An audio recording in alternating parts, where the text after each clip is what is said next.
Meus amigos, estamos aqui hoje para mais um Café Rio Preto. Hoje, o 5º episódio, eu, Felipe Marchesoni, junto com Felipe Ramos, Fabiana Delino e César Júnior.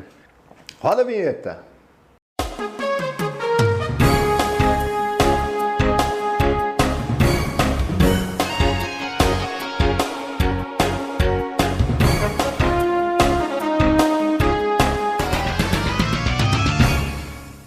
E hoje a pauta do nosso bate-papo vai ser falada para vocês aqui com o meu amigo Felipe Ramos. Felipe, fala aí pro pessoal do que nós vamos falar hoje. Bom, Felipe, hoje nós vamos falar, né? A gente sempre comenta aqui nos nossos bate-papos sobre liberalismo. E acho que tem gente que fala assim, mas que raio que é esse negócio de liberalismo? Gente, liberalismo é uma palavra criada, mas que ela traz um monte de conceitos sobre liberdade. Eu vou fazer uma introdução rápida aqui, daí a gente conversa sobre o papo, né? Quando a gente fala liberalismo, que nós acreditamos no liberalismo, traz um conjunto de ideias extremamente específicas, né? O liberalismo começa ali mais ou menos no período do absolutismo, quando os reis dominavam com muita força os países, e aí surgem algumas pessoas, alguns teóricos, para explicar como seria a relação do Estado para com as pessoas. Tem várias teorias sobre liberdade, como começa o Estado. A gente tem, por exemplo, das famílias, né, que foram se desenvolvendo. A gente tem do bandido estacionário. E eu vou falar para vocês rapidamente, para introduzir o papo aqui, sobre o contrato social, que é a teoria mais assim, utilizada, embora o contrato social seja uma metáfora. O que é o contrato social? Alguns pensadores vão dizer que foi feito um contrato na sociedade, só que a gente sempre se embasa no John Locke, conhecido como o pai do liberalismo. O John Locke vai dizer o seguinte, que em algum momento da história, lembre-se que isso é uma metáfora, tá? Ninguém acredita que essa reunião foi feita de verdade. Em algum momento da história, as pessoas chegaram à conclusão que o homem no estado de natureza, sem nenhum tipo de organização social, ele está no estado selvagem. A vingança desproporcional, um rouba do outro, o mais forte domina sobre o mais fraco.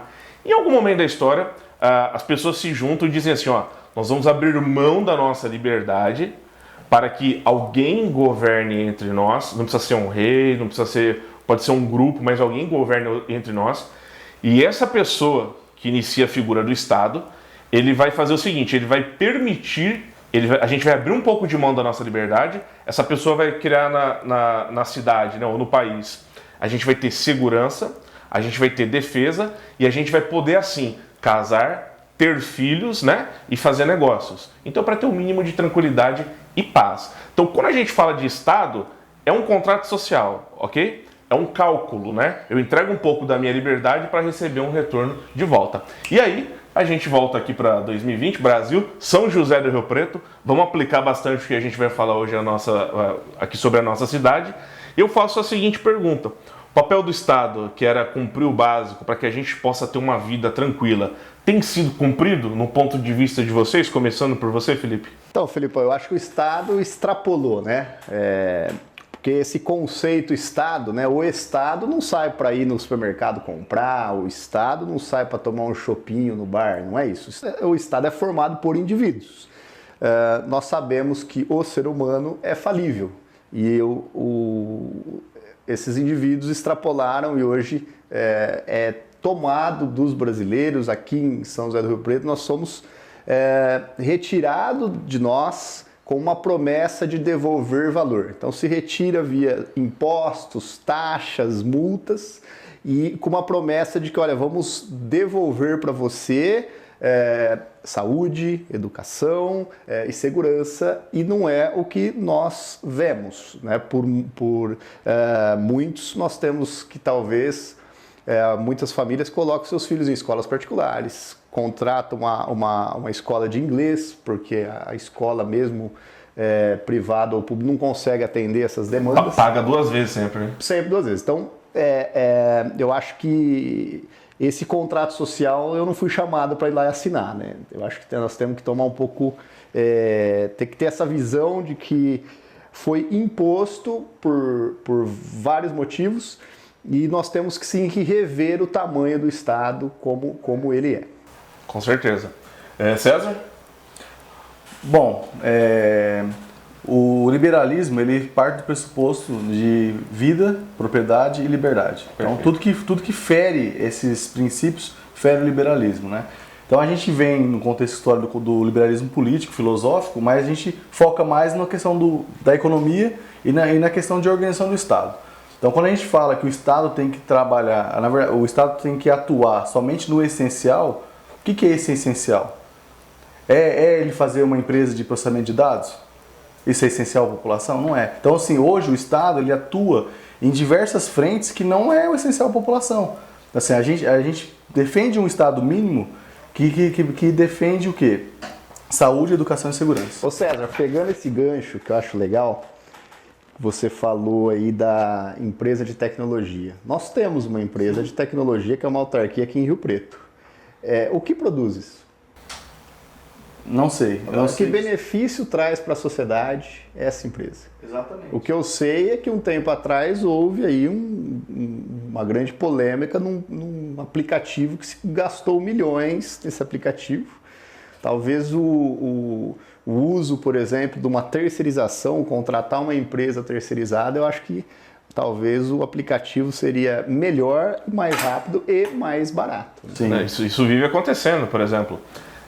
Teve aqui em Rio Preto mesmo uma aquisição de tablets para algumas escolas alguns anos atrás, que não foram usados até hoje. Então, esse gasto é complicado. Mas falando de tecnologia, igual você citou, o homem da tecnologia aqui. Vamos pegar um exemplo prático que a gente está falando em tempos de Covid, né? A prefeitura, se não me engano, de Osasco, fez agora eu não sei se foi uma empresa terceirizada ou deles mesmos, mas fizeram um aplicativo, tá, para a pessoa, para o cidadão entrar e falar os sintomas que ele está sentindo para fazer uma pré-triagem, né, e já acabar com um pouco com o isolamento social. A Prevent Senior, em uma semana, ela já tinha a tecnologia que é a tele-entrevista, e ela é uma operadora de saúde para idosos, então ela tinha um receio muito grande de vir uma pandemia e lotar os seus próprios hospitais. Então ela faz a tele-entrevista e ela, em menos de uma semana ela consegue identificar, baseado numa metodologia de entrevista, ela consegue identificar todos os seus pacientes que já tinham o Covid-19. Bom, muito interessante, Felipe. Inclusive, a gente tem o nosso especialista em tecnologia aqui, o Fabiano. A gente vê o poder de uma estatal ou do Estado aí, quando a gente fala de liberalismo, né, de não fazer as coisas rápidas, demorar para fazer. Né? Por exemplo, a gente poderia já ter aqui em Rio Preto um aplicativo, né, feito pela Empro, por exemplo, para a gente fazer uma pré-triagem, igual tem um projeto Sentinela agora, né, que já começou a testar mais pessoas, inclusive aquelas com sintomas leves, os números já são diferentes. Então, não faz sentido ter uma estatal, né, aqui dentro de Rio Preto e não fazer um aplicativo, uma triagem. Mesma coisa que aconteceu nas creches outro dia, vou sair um pouco do tema, mas uma pessoa estava levando uma criança que não era dela, né? E aí a mãe chegou e viu. Por que não a Empro já não tinha feito um aplicativo, até com inteligência artificial, de você olhar, tirar uma foto e saber quem é a mãe, enfim. Porque então, a solução não vem do público nunca. Mas é o que eu estou falando. Se a gente já está falando do liberalismo em cima disso daí, a gente não vê acontecendo, porque o Estado está com a mão grande lá e pesada, né? Aí fica a pergunta, né? Se uma estatal não serve para promover coisas boas para o cidadão, ela está servindo para quê? Exatamente. E é uma questão de incentivos. Você tem vamos continuar com o exemplo aqui da Empro. Qual o incentivo que ela tem de rapidamente lançar um produto, ter um produto que solucione o problema da saúde? Ela não vai ter lucro com isso, né? Quer dizer, não há o sistema dentro da empresa pública, você não tem esse sistema que te permite o lucro. Então o funcionário está lá ganhando aquilo, ele sabe que ele está no teto de ganho dele. Se ele montar um puta produto, ele não vai ter um benefício de lucro. Já quando você tem uma empresa privada, ela tem todos os incentivos de trazer uma solução e ganhar esse lucro. E fica, o que é o legal desse sistema? É que se ela quebrar, quebrou ali os seus acionistas. Uma Empro, quando ela pega e ela gasta dinheiro ineficiente para produzir um aplicativo e isso não tem sucesso, é no custo do cidadão riopretense. É tirar, nós estamos desviando recursos para um produto que não é bom. Então, vamos só traduzir o que você falou para ficar mais claro para quem está assistindo, né? A falta de incentivos de uma estatal, né, como a gente tem aqui em Rio Preto, é porque ela não tem a preocupação de dar lucro, porque ela não está preocupada em pagar contas. Você vai pagar a conta, eu vou pagar a conta, vocês vão pagar a conta. Passa o chapéu. Não tem preocupação, o ônus não é dela se der errado. Então, todo mundo acomodado. E o lucro é um tabu ainda no Brasil, e assim, né? para deixar claro, tá? Não estamos falando contra as pessoas que trabalham na Empro, eu tenho amigos lá. Perfeito. Tá? Estamos falando do sistema, do inchaço que isso causa pro cidadão riopretense, né? Então, quando a gente fala de liberalismo, a gente tem que falar também dessa questão do Estado mínimo, de não ter tudo esse ônus para o cidadão. Se funcionasse, era até outra história, né? Digamos assim, a gente poderia até ter O aplicativo da Zona Azul é um exemplo claro disso daí. Claro. Né? Poderia ter feito lá atrás, ter sido feito pela Empro lá atrás, não ter passado por aquele processo que aí descobriu que era de fulano e tal, enfim... Mas vocês estão um exemplo aqui icônico, né? Só funciona quando é para pegar dinheiro da poupança. Radar, meu amigo, radar. Mas qual que é o único funcionário da prefeitura que não tirou férias agora na quarentena? Aliás, nós vamos fazer uma entrevista com esse funcionário dele. Funcionário do mês. Enfim, funcionário do mês. E essa do radar, isso é muito interessante, porque eu sei que, e aqui, César, depois você ajuda a gente, que você é um cara bom com os números, na prefeitura de São Paulo, eles lançam em seus orçamentos previsão já de arrecadação de multa. Então isso é viés de arrecadação, não é viés educativo. Né? Se a gente passa aqui, quando a gente passa em frente ao HB Saúde, que é um hospital do estado, você vem numa velocidade de 60 por hora e de repente, porque tem um hospital na frente, você tem que diminuir para 40 km por hora. E aí ali você tem um radar. Ali é recordes e recordes de multa. Né?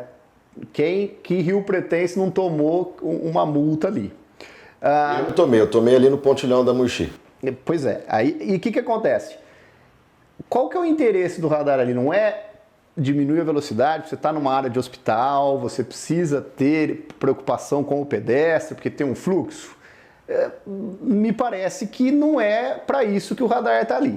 Se tivesse o interesse educacional de fato, há já lugares nos Estados Unidos e na Europa, metodologias educativas que funcionam, onde você fazer uma calçada em frente ao HB Saúde. Então, quando o carro chega próximo ali do HB Saúde, ele vai subir uma calçada. Então, automaticamente na cabeça dele, ele já diminui a velocidade. Aí sim nós estamos propondo, então, soluções educativas. Felipe, interessante. Inclusive, só para a gente poder amarrar o assunto, né? A gente começou falando sobre liberdade, né? Foi feito aquele cálculo, quando a gente fala do contrato social. Então, falando da prefeitura, qual que é o objetivo da prefeitura? Seria cuidar do mínimo, mas de forma eficiente.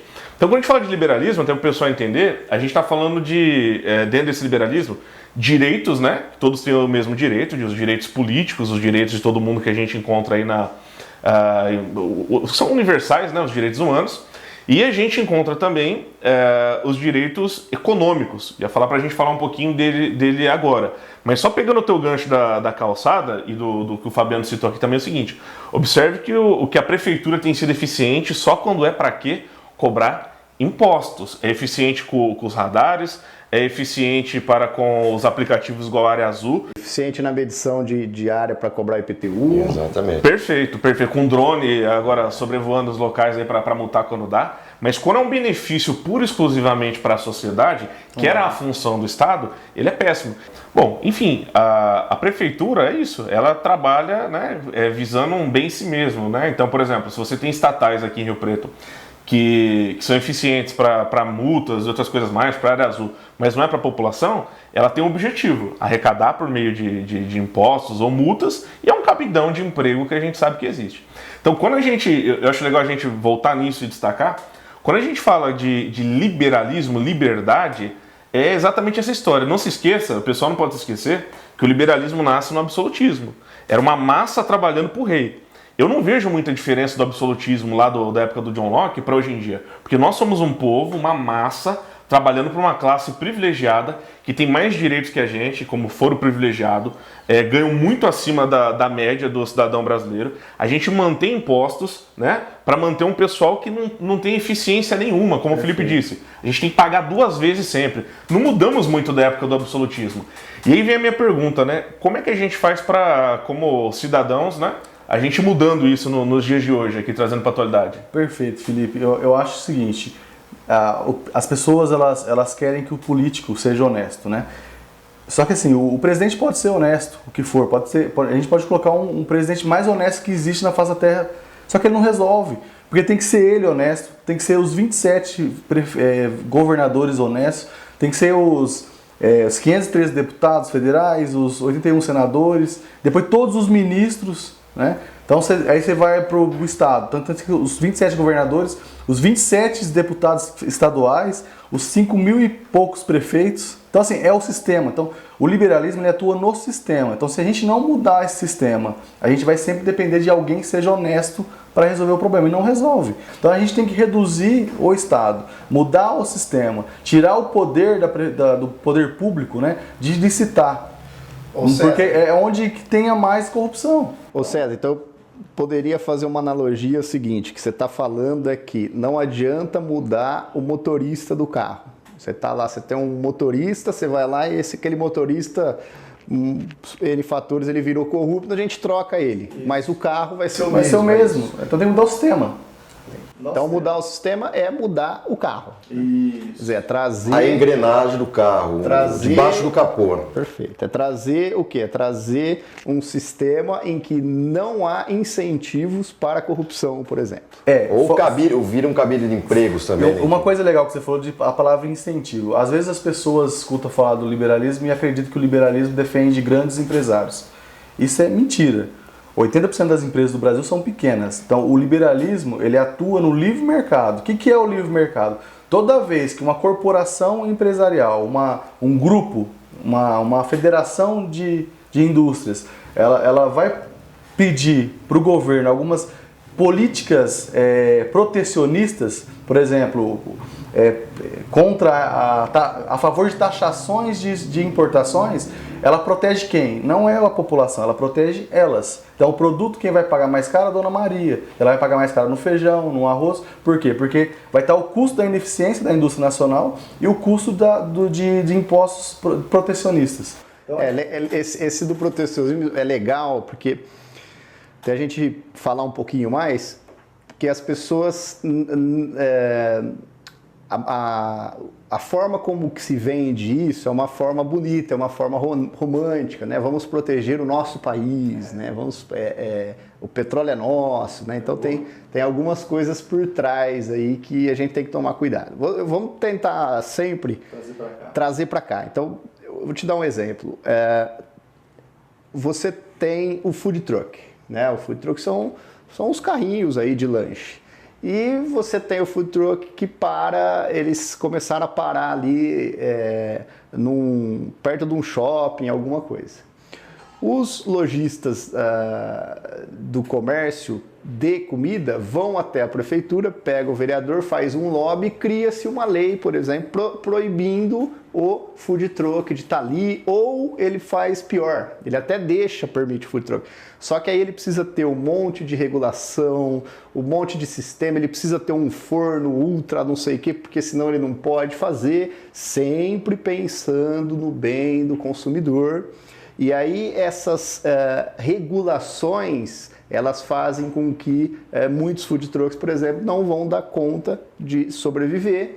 E aí você tem o que? A lei da oferta e da demanda. Aí você vai ter o benefício para quem? Para aquelas pessoas que conseguiram fazer com o uso da prefeitura como protecionismo para a comida. Ficam menos restaurantes, o preço vai subir e a população vai pagar mais caro.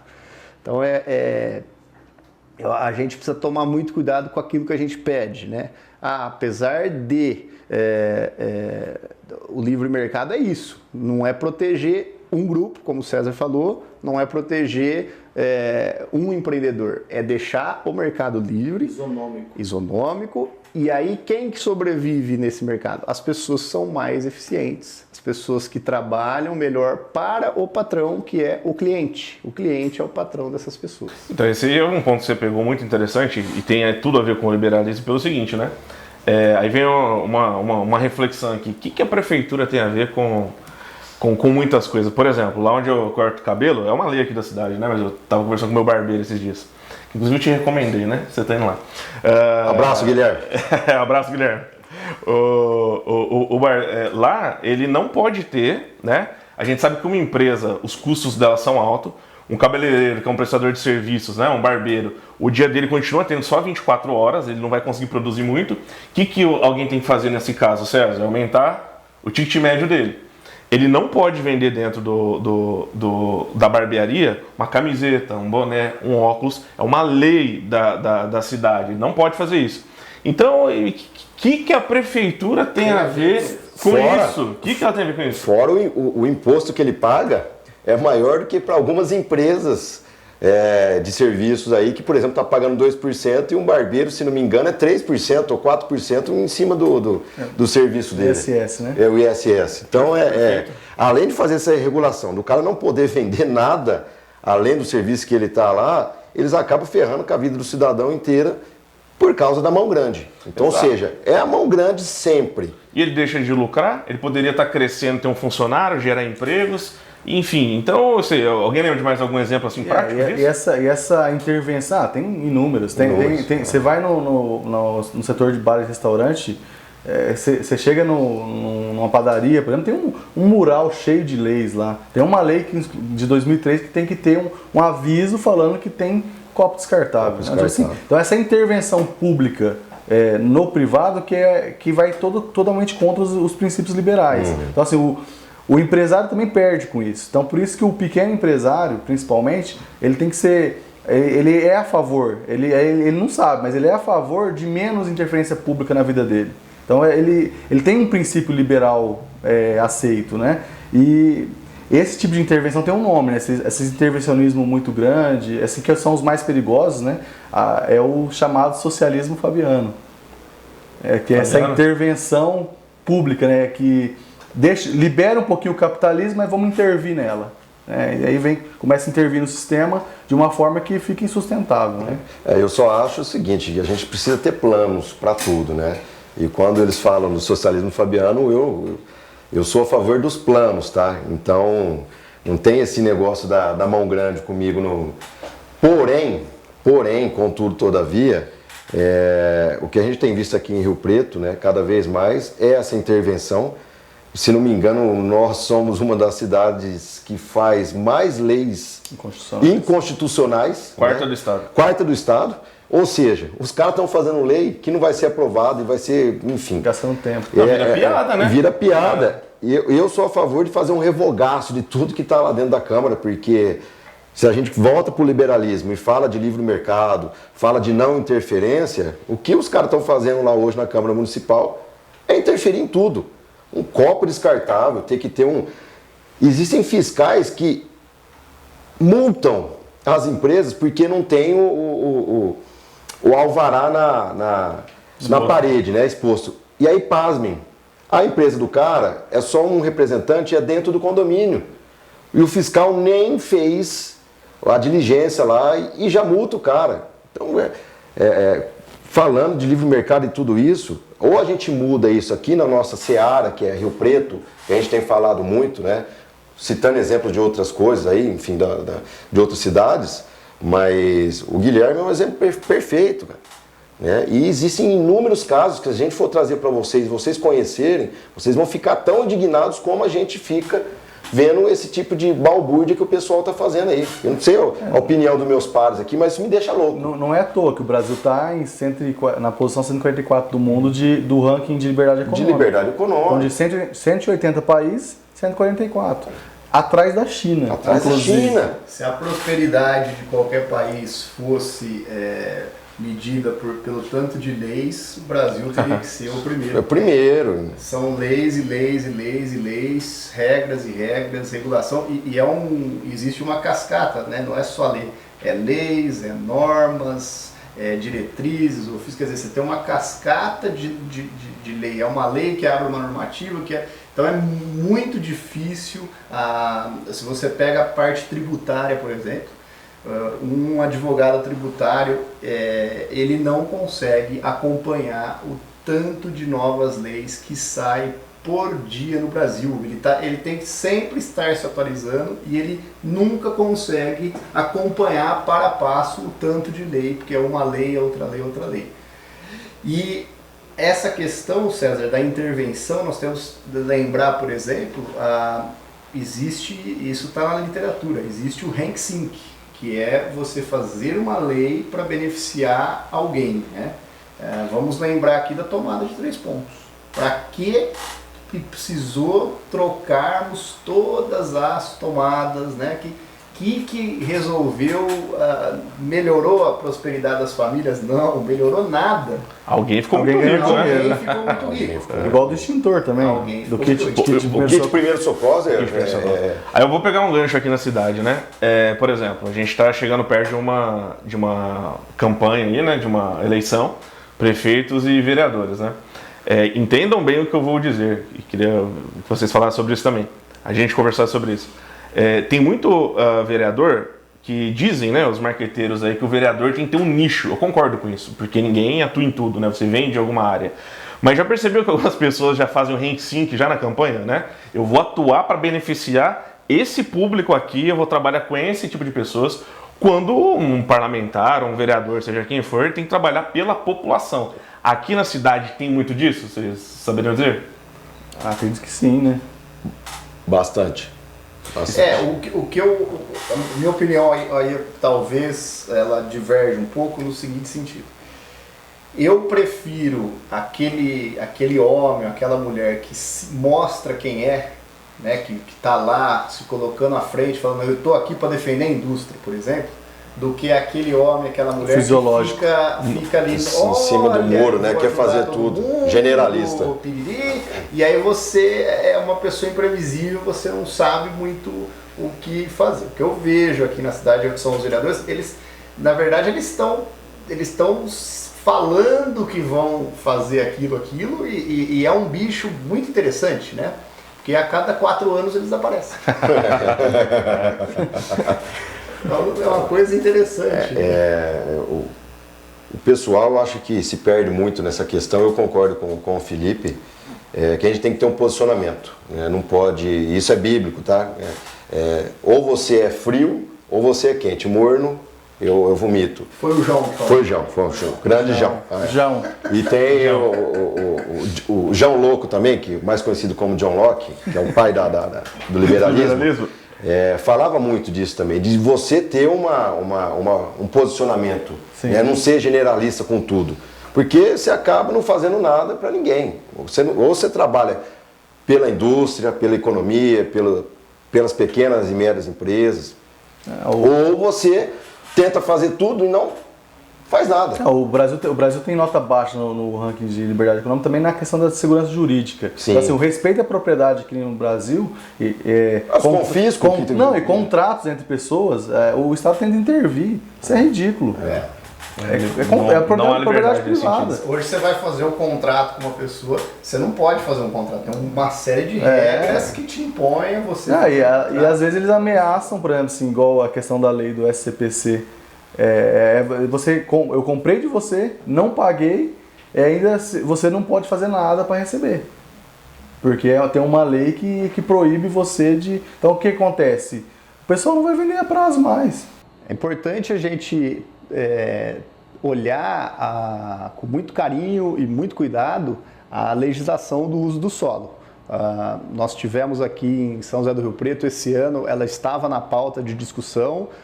Com o Covid-19, isso ficou aí, ainda não está sendo discutido, mas por que é importante nós termos uma legislação do uso do solo liberal, muito mais flexível? Porque, vou citar um exemplo, você que mora num prédio no centro, por exemplo, que tem o térreo no nível da calçada. A lei de uso do solo não deixa você, por exemplo, explorar economicamente esse térreo do seu condomínio, podendo ali ter uma padaria ou até mesmo fazer um estacionamento. Com o estacionamento, por exemplo, ou com o comércio, você vai trazer receita e renda para aquele condomínio, diminuindo o custo, por exemplo, do condomínio. Então, existiu aqui em Rio Preto, por exemplo, bairros que só podem ser familiar. Quer dizer, o bairro que só pode ser familiar, eu acho que fica a critério da associação do bairro dizer se ele quer ou não ser familiar. Se ele quiser ter ali uma padaria, um supermercado, vai trazer o quê? Valorização para esse bairro. E quem que mexe muito nisso é a lei do uso do solo. Por isso que nós precisamos ter uma legislação da lei de uso do solo, assim como os exemplos que nós estamos falando aqui. Mais liberdade. E as pessoas precisam, com toda a certeza, estarem mais atentas para essas coisas, né? Enquanto a gente, população, né, nós, terceirizar quem estuda um pouquinho de política, se a gente acompanhasse as leis, a política, como a gente acompanha o futebol, nós éramos um país de primeiro mundo há muito tempo. Eu vou dar um conselho aqui para você que está assistindo esse bate-papo nosso aqui. Quando você for votar em alguém, vote na visão de mundo dessa pessoa, pesquise ela, tenha a percepção dela. Porque por mais que uma pessoa fale, vou defender A, B, C ou D, a visão de mundo da pessoa é o que manda, né? Você vai saber se essa pessoa ela tem uma mentalidade mais estatal, que ela tá falando bonito, mas ela vai amarrar a vida das pessoas, né? Ou se essa pessoa tem uma mentalidade mais voltada para a liberdade, que vai repercutir em mais liberdade para a população, né? E vai intervir menos. Então, esse é um ponto fundamental para a gente poder ter maturidade política no país, né? E na cidade, com toda certeza. Ok, para as conclusões, César? O que eu quero deixar de recado final é justo pegando esse gancho da visão de mundo, a gente tem que, e pegando um pouco do que o Felipe falou, que a pessoa defende um grupo de interesse e tudo mais, é melhor do que aquilo que você não sabe que ela defende. Porque a pessoa que defende, por mais que você discorde dos posicionamentos dela, você sabe como ela vai atuar. Agora os políticos fisiológicos, o que é o fisiologista? É o cara que você não sabe como ele pensa. Então, hoje em dia é o centrão, seria. É o centrão. Então, o partido agora pensa, o governo pensa desse jeito. Aí o centrão vem junto. Aí o governo agora pensa totalmente diferente, mas o centrão vem junto. Então, são políticos fisiológicos que só estão em busca de poder e não de fato de melhorar a vida da sociedade. Vai lá, Fabiano. Eu na mesma linha de pensamento do César, eu acredito que a gente tem que entender melhor o nosso ambiente político, né? Entender um pouquinho mais das leis. Alguns projetos agora vão sair, acho que vocês vão conseguir acompanhar o que vai estar sendo feito aqui na Câmara Municipal, né? E assim, estudem um pouco mais, tem o John Locke, é bacana, John Stuart Mill, que fala de utilitarismo, que está dentro do liberalismo também, bacana, né? 6 lições do Mises, que é uma leitura muito bacana para entender melhor o que a gente fala de liberalismo, né? E como sempre, aquele beijo na alma de vocês e, enfim, tamo junto. E falando sobre acompanhar a política, se inscreve no nosso canal. Melhor maneira de você acompanhar um bom debate político atual, sem viés, e como o Felipe sempre fala aqui, não tem patrocinador aqui, a gente vai falar o que der na telha, claro, embasado. Acompanha a gente nas redes, compartilha o vídeo, aperta, não só curte o canal no YouTube, mas aperta o sininho lá, porque toda vez que sair um vídeo novo, ele vai chegar para você. Do mais, muito obrigado pela sua participação, um grande abraço.